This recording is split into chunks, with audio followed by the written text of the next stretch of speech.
Taliban have always operated in the name of religion. 1990s में जब अफ़गानिस्तान में इनकी गवर्नमेंट टाइम थी तो अफ़गानिस्तान का सारा कल्चरल हेरिटेज इन्होंने तबाह कर दिया ये कह के कि ये अनइस्लामिक है। ख़वातीन को पब्लिक लाइफ से बैन किया and they literally ruled through fear, all in the name of sharia. Fast forward 21 long years की वॉर लड़ी इन्होंने against United Nations and NATO, again in the name of जिहाद।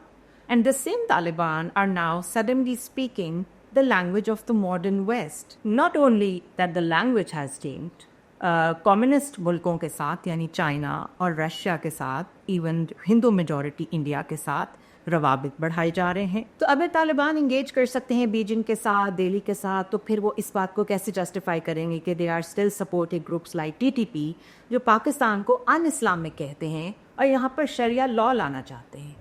That's the hook.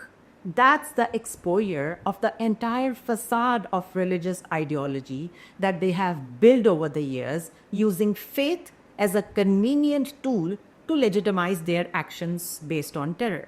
और याद रखें, इसी वजह से दुनिया में इस्लामिक जिहाद या जिहादिस्ट जैसे लफ्ज़ बेजात हुए या बोले गए और एक पीसफुल रिलीजन को वायलेंस से जोड़ा गया।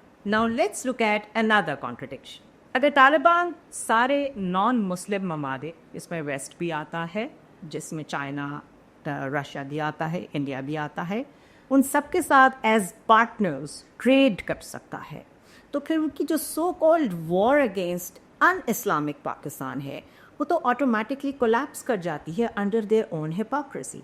यू कांट कॉल इट जिहाद when you are trading minerals with atheists and negotiating embassies with secular governments and leashing war against the civilians in another country in the name of jihad. So the point is, it's not an ideology anymore. It was never about ideology. It's geopolitics. It's money. It's criminal networks, a hired gun operating under the cover of faith. Groups जो अपनी loyalty within no time change कर लेते हैं कोई भी अगर बेहतर कीमत अदा करते।